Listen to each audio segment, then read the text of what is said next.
Hello, Reese from the Point Music Podcast thingy. Oh, we got a cool one. We're going to go deep and nerdy in this episode, talking about NFTs and the effect on the music industry. And for this particular subject, I grabbed the guy that I know is invested in it so much. I will do a disclaimer. I actually play in the same band as the guest. I got a lot of respect for him. It is Josh Stewart from High Tropics. He's been dropping NFTs, and the dude knows so much in it. So hopefully, for those that are sort of going, I still don't know what an NFT is, which I'm part of that. Hopefully you'll get a bit of information from this, and it might actually spur you on to maybe try it.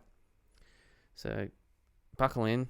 There's two ADHD dudes talking to each other, so things got to sidetrack stuff, but it's kind of funny, and we bring it all around anyways. We know how to do that. Please enjoy this podcast, ladies and gentlemen, and people of all sorts. This is Josh Stewart from High Tropics, and we're rolling. Josh Stewart, my man. Firstly, I want to congratulate you on Bipolar Disaster, because let's just get this out of the way first, man. You smash out that many fucking songs. It's just stupid. And you're probably like, everyone says that I'm one of the busiest people they know, but you're one of the busiest people that I know. So we're going to get into NFTs and that sort of stuff, which is the main reason why we got you on here in the first place. But I want to know your thought process. How the hell do you manage to smash out so many goddamn songs? It's funny because I think you're way busier than I am. So there you go. Um, well, I don't work because I've been ill obviously for like the last decade. Mm. Uh, you know, dealing with Crohn's and whatnot. So um, I've just like got a pile of songs kind of banked up, like Bipolar Disaster. Well, first, I mean, shout out to you for the epic bass take on it. All good. Um, but yeah, like that song was in existence for a while as like man, if I showed you the folder of unfinished songs that just get chipped away at, like you know what it's like with ADD. It's like Yeah. if I don't finish something in a very short window, Yep. like a week, it just goes into the pile, and the pile's big. It's just like, and then occasionally I'll you know what it's like. If you kind of you'll dig a song, and then for me, like I can like a song, and then one day I just hate the song the next day, and it's just like, I know exactly and what you then mean. it just kind of goes away until I feel like like I like it again. Mm. It's a weird thing, and then by the time I put it out, I just try not to think about that song like ever again.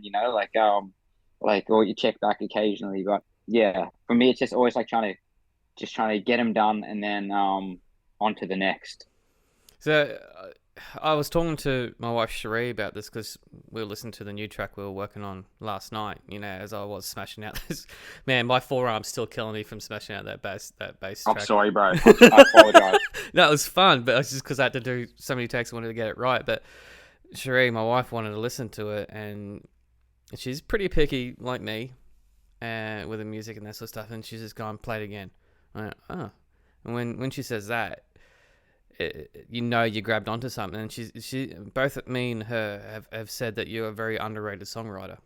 Now, I'm not blowing smoke Thank you, up your bro. ass, but you are. You're No, very that underrated. means a lot. That means a lot to me. Like it really does, you know. And the fact that she wanted to hear it again, like Mm. I told you last night, like that's what you want. You want that. You want to be evoking those like reactions from people and those feelings, you know.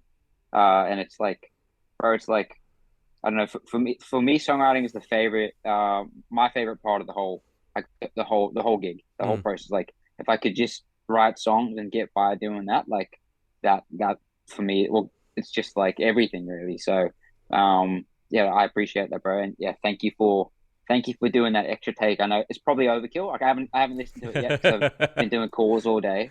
But yeah, I appreciate you doing that. So I have got plenty to work with. Yeah, I just wanted to make sure it was the right thing and not putting too much into it. So this is the thing that we've talked about with putting like tracks in there and knowing what's overplayed and what's not. But that's a talk for another time, man. We're doing this whole ADHD where we're going down a track and doing diverting It's away from just going the to be that. It's news. going to be the episode, man, of the Have you seen that footage of like we're doing it right now, but the two AIs talking to each other, Yes. and it's just this. It's just this eternal loop, man. It's like that's what it's like when two people with an ADD start talking, man. Man, if you Yeah, it's if you funny. if you ever saw the conversations that me and my wife have, it's just insane. At least we keep ourselves amused. That's the thing. Yeah, you'll never grow out of each other because just like it's just it's an endless. There's an endless loop to be had. Yeah. So it's like it could just go on and on forever. Exactly. One of the things I also want to bring up is that you never made it easy to smash the 1 million streams mark, which is 4 years later, we did it. oh, We did it, baby. it's a slow We're there. crawl, man. But like that's a still a big thing. 1 million streams. I mean, It is, you know what? Like, all jokes aside, like, I know people like kind of like hate on streaming a lot, and like, but like in reality, like if you would have told like 17-year-old me that I'd even have like one song or like reach 1 million mm, streams or whatever, like, that would have been like I probably would have been my mind blown back then. yeah. So like, I know like a lot of people hate on streaming because it's like, well, we can get into that like later, but like, it's still cool that that's possible. And like, if you think back to like CD days, like Mm. it was very, very hard unless you had like a major label behind you or like a solid indie label. Um, like To get that reach. even when I say indie label, Yeah. to get that reach, dude. Yeah, Yeah. exactly. So that's one thing streaming's been able to do like very, very well. And you know what? Like rather we get paid something for it than nothing for it, which And is just still have a box what full of would have been the case if CDs just sitting in the shed somewhere. exactly. Yeah, I was actually started watching the playlist on I think it's on Netflix. I watched that. Yeah. Yeah, and What do you like think of it? it's because it's in another language, it's dubbed and that sort of stuff, and it's just they try to make it like The Social Network in a sense, which I actually love that movie, but no, it was just interesting thinking back to LimeWire and Napster, and for those of us that actually in the primitive ages of internet downloading, of having to wait an hour to download a 3 minute song, and then he's just used this concept to create the streaming with the yeah. I actually like I actually watched like I watched that whole I think I watched that show in like 2 or 3 days. And like man, I kind of dug it because it kind of a lot of what like was going on there is kind of like I wouldn't say I'm seeing the exact same thing, but that same sort of feeling with like the Web3 space right now. Yeah. This feeling of like innovation, like streaming like shook up the industry. It really, really did. There was that pushback from the majors, Mm-hmm. but like when you actually think about it, like like it. I don't want to say it's like one of the most important or you know technology like I guess advances in technology in like the last decade or 2 decades, but like it's streaming's fucking huge, and it has really been revolutionary for like every song you want, man, like in your like in your pocket, for free, really, unless you Mm. like I pay for Spotify Premium, but Same, like same. it's a big deal. Yeah. And that's the thing. Like somewhere along the way, I think it was like like it was like this utopian dream, and like a lot of that is like kind of it was kind of true almost. Like even if like I want to go back to so like 2016 in my old band, like the most successful song I've had ever put out was in 2000, well, from 2016, and that song's probably done the same as, or even more than High Tropics has done in the whole of like the whole catalog, if that makes sense. And Mm. that's because in 2016 it was easier to get well, not just noticed, but like to get like editorial. It was a lot less saturated Yeah, from that's just the point. 2016 to now. Exactly. And that's the problem that I think we're going to have is like streaming's like great, don't get me wrong, for as a consumer, but Mm. as an artist, Nah, you're drowned. it's getting harder and harder and harder. Yeah. Like there's such a small percentage of artists that are actually making a living from streaming. Yeah. And I was having this exact conversation at ABC the other day. Like they were talking about like, well, like they were talking about like a million stream milestones and stuff like that, and like just to kind of break it down for them what it means. Like yeah, it looks cool or whatnot, but like I kind of like don't want people to And people need to know that when the bands they think are doing well, like aren't actually like really making a living from No. um, their music. The large majority, anyways, maybe 95% aren't, which is huge. Mm. Like I could be a little bit off with those stats, but like, it's I think it's important to know because there's a lot of like aspiring artists want to come up and like you know what it's like when you're chasing music as like your dream. It's like most of us don't have plan Bs. It's like, it's like it's all or nothing to get in it. But if I was if you were going to the casino and I was like, oh yeah, yeah, bro, play this, but just I just want to let you know there's like a 95% chance you're going to lose. You Yeah. wouldn't play that game, right? You know, No. you'd play something else. So like, and it's like I'm kind of all in as well. So like I can't tell people not to do it. But on the other hand, it's like I think we do need to change. We need something needs to change, man. Like Mm. I don't know how we're gonna do it. Because go back to the start and like it's better that we're getting paid for streams than not getting paid for streams, which would have which is what was happening before Spotify came along, right? Yep. But Exactly. also I think it's time to revisit this and like that model worked perfectly then, but like does it work at scale? Does it work as stuff scales? And do you know what I mean? Like it, it's a conundrum. This is the whole. I actually had this conversation with Shree on the way home tonight, and this is what I wanted to bring up with you. I knew this was going to basically open up a whole can of worms because I know how you feel about the music industry, and you know how I feel about the music industry. And I mean, we can joke about all the things, but they're always one or two steps behind what is actually should be happening because they're still hanging on to this old model where it's they put the invest the money in the artist and the artist makes does all the hard work of like producing some craft product, and then they have to basically get the PR, the advertising, all that onto it, as well as the distributors and that, all these little cogs in the machine that make the music industry what it is. And when streaming came along, they freaked out, as can seen in that playlist series, and it just they saw their world basically crumbling because they could see all their paychecks disappearing on them, their cash cow, right?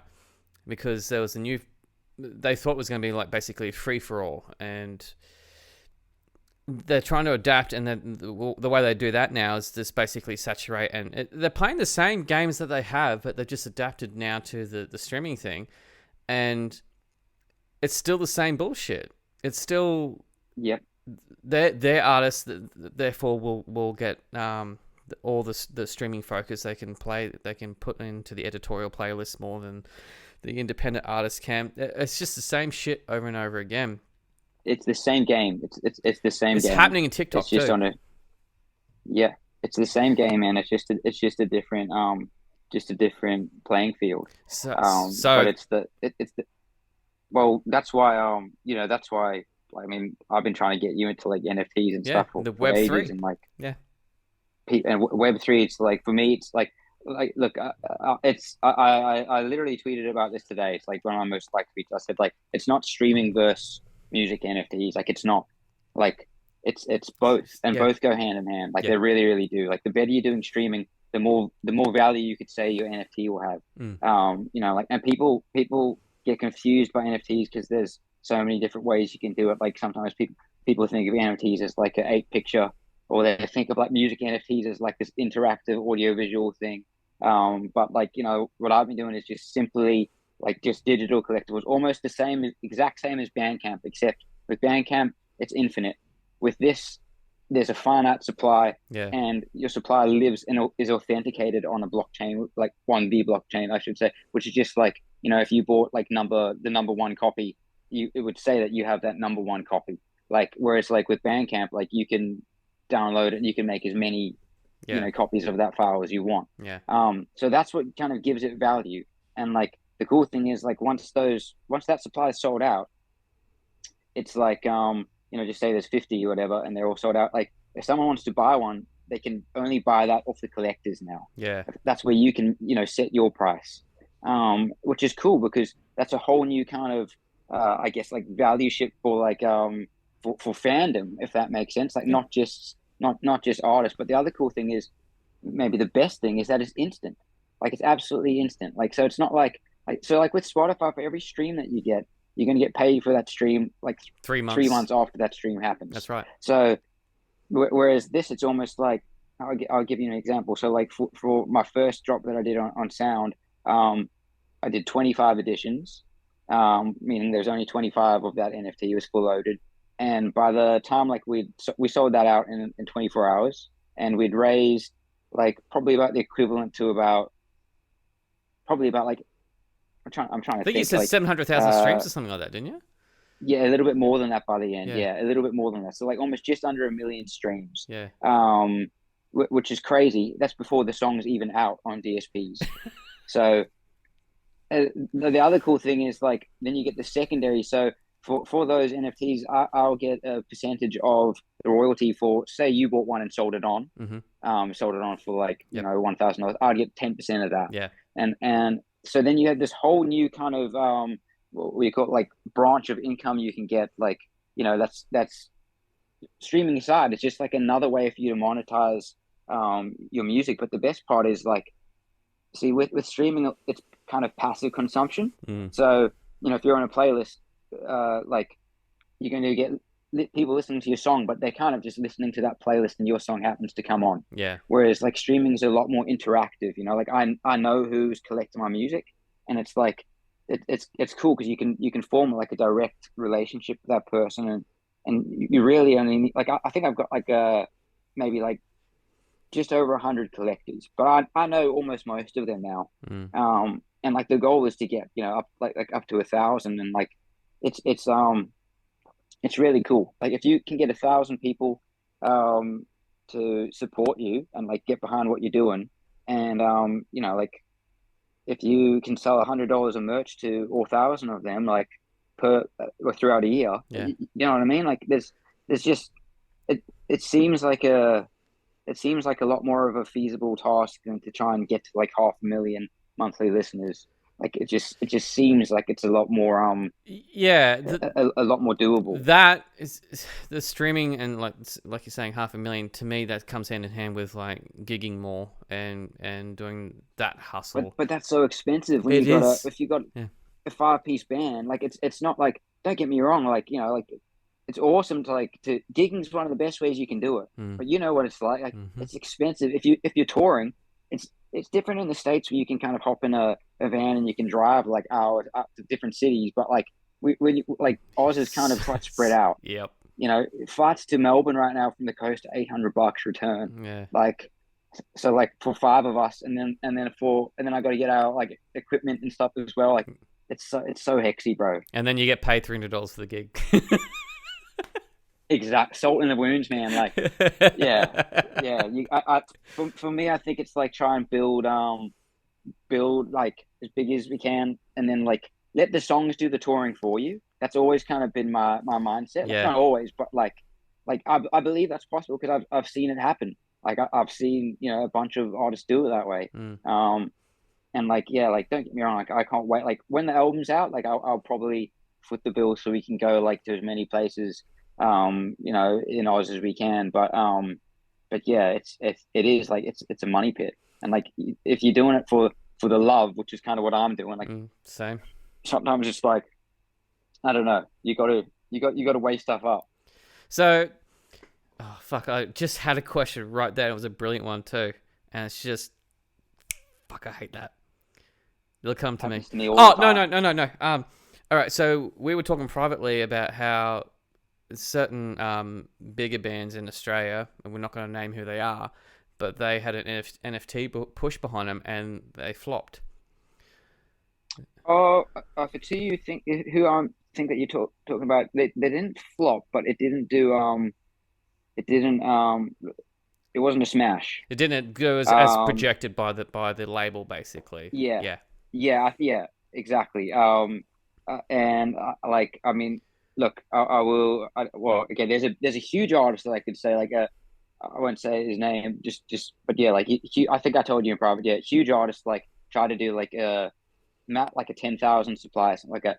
And when I say huge artist, like like Yeah. I'm talking like big. And I think he and his team managed to sell like 250 NFTs, like which is a flop when you consider there was 10,000 available, Well, that and they seems were like an probably overreach to projecting me anyway. Like, if it's something's going to be a limited edition, then don't do 10,000. 10,000. Yeah, yeah. Yeah. Well, that's the thing that was going to lead me to my next point is like like the people in Web3, we have to like the scam is in the space every day that we kind of have to like dodge left, right, center. Like you have to be vigilant, and like people can smell cash grabs a mile away. Yep.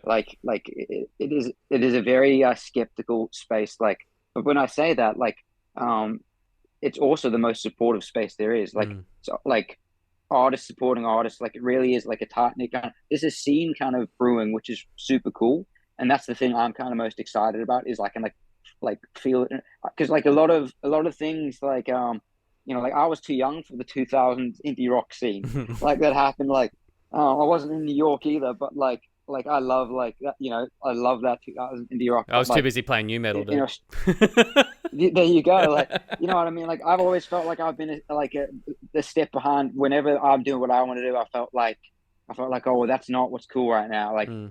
like and like even with Triple J, sound or songs that I thought maybe would be like, oh, Triple J or like this, maybe it hasn't been because like the station's been evolving. You know what I mean? But Mm. like I think with Web3, the coolest thing is it doesn't matter what genre of music you have, like it really doesn't. I have like a mate that makes traditional Indian music. Like with his flute and stuff. It's like it really doesn't matter, man. It's genreless, it's borderless. It's just like it's really really cool. It's just like artists supporting artists, and the cool thing is it's like it's I wouldn't say like super super small, but it's just when you consider how many songs get put out every week Yep. on Apple and Spotify, Even YouTube. like compared to how many Yep. artists like are in the space in its entirety, Yeah. it's just like it's there's so much room to grow and so much room to breathe. Yeah. Yeah, it's I don't know, it feels like a breath of fresh air for me. So I think the main thing I need to ask for those people that are listening or watching this podcast is, what is the first step? The first step to getting involved with NFTs. Yep. Well, I mean, YouTube's your first, like your very first step. Yeah. Look, to be YouTube. honest with you, I've tried doing that and it's just wank because it's Okay, all right, all just right. yeah. So your first step is YouTube, how to set up a MetaMask wallet. That's your very first step. Hmm. MetaMask is like just like a browser attachment, and that is your e-wallet. That's basically your identity for Web3. So like people think it's a lot more complex than it is. It's as simple as that. It's getting this browser attachment onto your Google Chrome or whatever browser you use, and then Web3 websites like that are deployed on like the Ethereum network. They will have a connect wallet function on their website, Yep. and that's how you buy stuff. Like it's like it really is a lot easier than people think. They think it's like, oh, I have to learn a new language, and it's Mm. not that. Like it's really not that. It's a lot easier than people think. Yeah, because I've been dabbling in a little bit of crypto on the side, just for shits and giggles, and figuring out how to do things and figuring out which ones, why they work and some don't, and what I'm down. And like, I'm not gonna become a millionaire from it. I'm not aiming to. I just think it's interesting.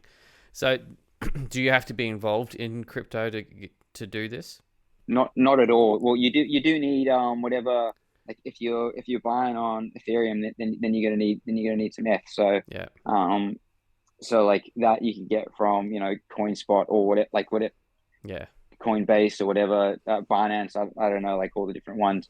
So yeah, you do in that regard. But that being said, like there are like so there's like an Aussie company, Ocean Floor Music. Yep. I've got a song coming out with them.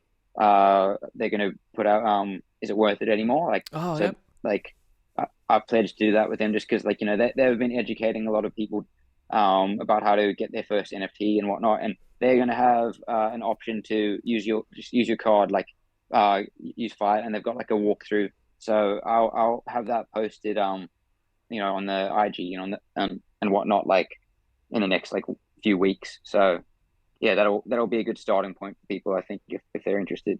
Yeah, because I had actually after the conversation I had with Cav Templey, because of like how me and you talked about him and how he's Legend, yeah, yeah. diving into the whole NFT aspect as well, and his So idea of he's it was doing that through them. yeah, he's going through So Ocean he's Flow. he's Yeah, and yeah, I yeah. actually had a bit of a I've got the browser still open because I've still got to explore it a little bit. So, um, Because I'm actually considering it for mules and stuff. You should absolutely, you should get on it.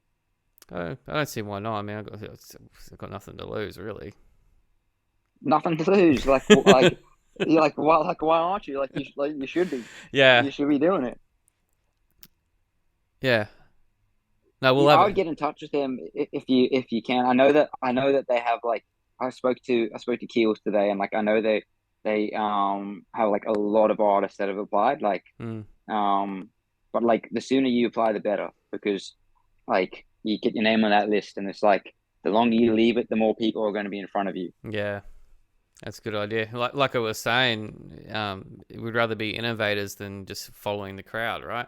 And that's what the whole issue is with the 100%. music industry is that a lot of people just do follow the crowd because they don't know what they're told. I mean, you've seen it firsthand. I've seen it firsthand. A lot of the time, you're not told, even at the basic level, like how to approach a venue or how to pitch to like a blog like me or how to You have to actually, learn on the ground. yeah, and you got to ask the right people or ask the right questions because, to be honest with you, I find there's a shitload of gatekeeping in this industry that is unnecessary. Well, there's a huge amount of gatekeeping, and that goes back to what we were saying before with like, streaming. Like I listen to Spotify every day, so like So this is from like a consumer, but like it's the same gatekeepers that were in control of the industry like before streaming was around, or they're still in control. It's like and that's not just in streaming though. That is Web 2 in general. So mm, Web 2 is like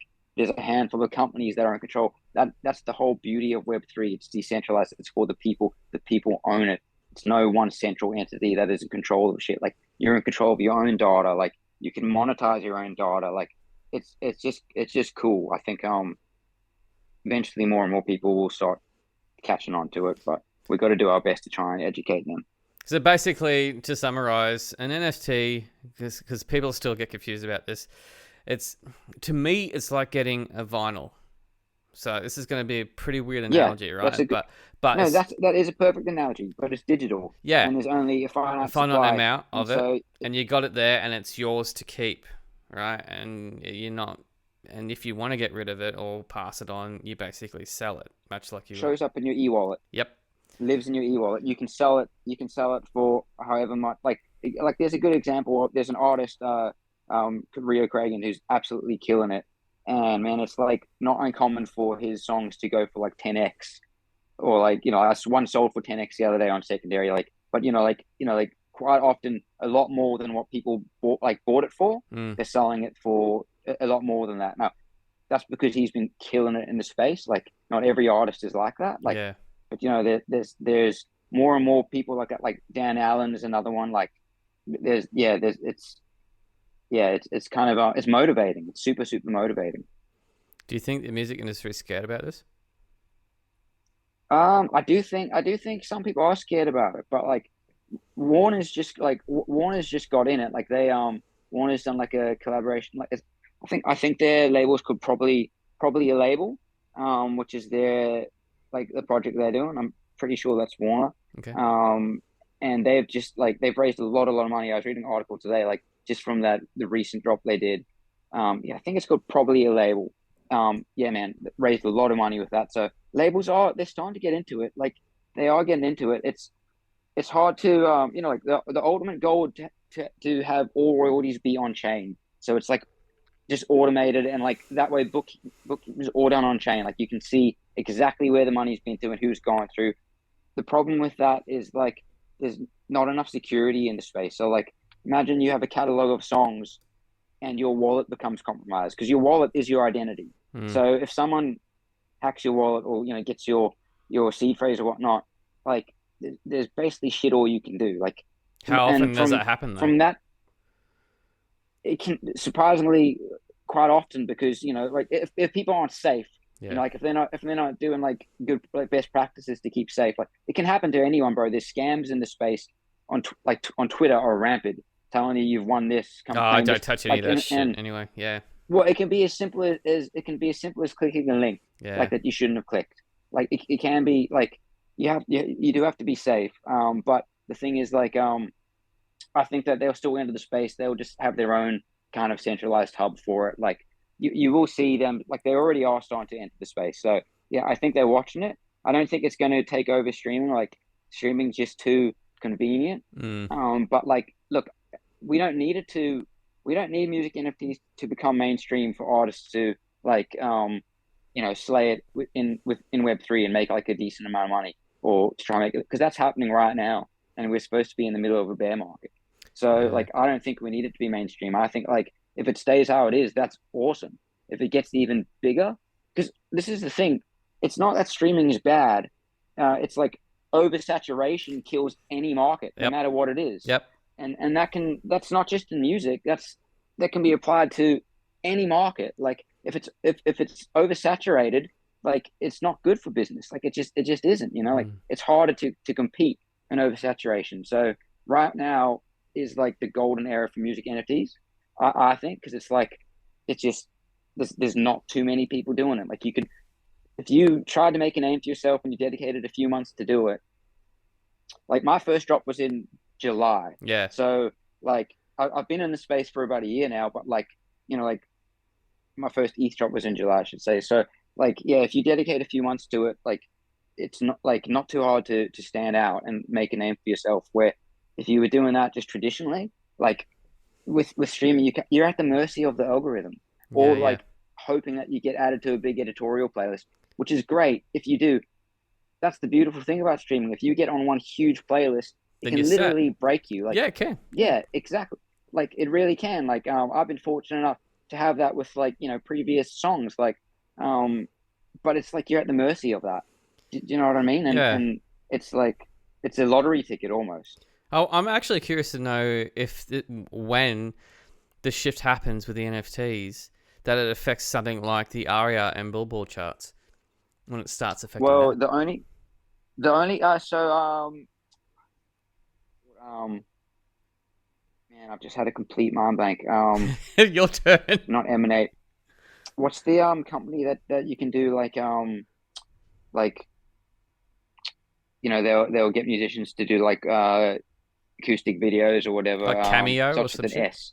No, not Cameo. Starts with an S. I can't think of it, dude. Like I Uh. just had a volcano bag before. Um, so that's why I can't think of it right now. But use that in the little snippet as well. uh, No one cares, man. that'll be good.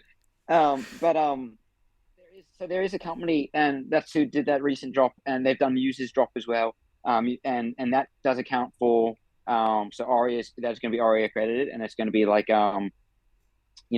like all over the world. I wish I could think of the name, dude. Like yeah, Oh, I I'll find it. Serenade. I Ah, think it's okay. Serenade. Serenade. I think that's it. I think that's it. Could be wrong. Have just had a volcano back. Like so, yeah. To sum it up, you reckon that's going to will have an effect on basically ARIA charts sort of eligibility, At I some guess. point, yeah, because at some point, yeah, because we're already seeing. So the artist I was talking about before, he's just done like a pre-save for allow list. So the way that you can get in early to these drops is by getting on an allow list, which is almost like if we were to use it like as an example of vinyl, imagine there was one reserved for you, Mm, but like okay. if it wasn't reserved, you're going to have to get the leftovers if there's any left at all. Yep. So what artists can do now is they can go pre-save for allow list. So just say you have 1,000 people pre-save your song. That's huge. It's very hard to get 1,000 people to take the action of pre-saving like a song. It really, Fuck really yeah. is, The even for big pre-save. I artists. fucking hate pre-saving, man. I got to do it for the next It's meal hard to thing. do, man. Yeah. It's hard to get 50, let Yeah. alone let I know, alone a I know, thousand. because no one cares. They just wait for it to come out in a Exactly. day. Exactly. So now artists are doing that, but not only is that cool for like for pre-saves, but like if you want to talk about ARIA credit and stuff like that, in the future they'll be able to do a similar thing for downloads or minting, which will probably be the equivalent. I don't know if it'll be the equivalent of a sale because the prices are a little bit different. Like with Web Mm. three stuff, it tends to be a little bit more It expensive. fluctuates, Like yeah. it fluctuates because it's a speculative market. People usually pay a premium for stuff. Like Yeah. you know, as opposed to if you're playing on Bandcamp or whatnot, it's like a couple of dollars. But that's why the space is so enticing for artists, I think. Um, but like eventually there'll be, someone will like automatically. I don't know if they're going to do like a 10,000 supply, but you can imagine having like 1,000 purchases, 5,000 purchases, like right off the bat. Mm. Like as if they wouldn't want to, as if they wouldn't want to implement that. But it just depends because on the one hand, the blockchain is like transparency, right? And that's something that I think the music industry kind of like doesn't really want to happen. I should say that the specific gatekeepers in the I know what industry you do mean. not really want that transparency to Yeah. happen because it won't shine a very good light on the way that they do their business. Ah, damn the Um, man. Fuck him. Just. yeah.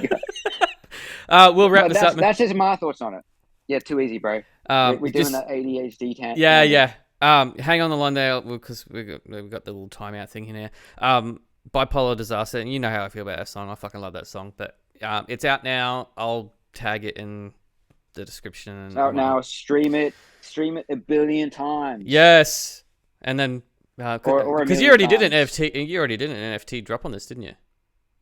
Yeah, so that's Yeah. how the song premiered. It premiered Yeah. on Sound Expert, Boom. Sound XYZ, and yeah, um, and then like it was kind of cool because he killed two birds with one stone. You can Easy. you can get a bit of funding for it Yeah. and premiere it at the same time. Sweet.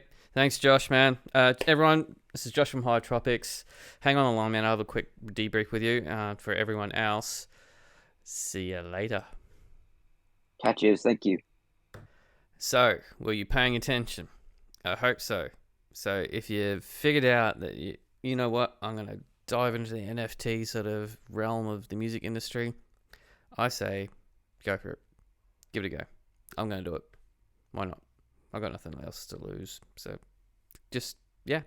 Big shout out to Josh Stewart from High Tropics for doing that. Do check out Bipolar Disaster. It's a great track. Link is in the description of this podcast or in the YouTube description or however you partake in listening or watching this podcast. More guests coming. I hope you enjoyed this one. Thank you for listening and thank you for supporting live music, local music, Australian music, all sorts of music. You guys are legends. Catches.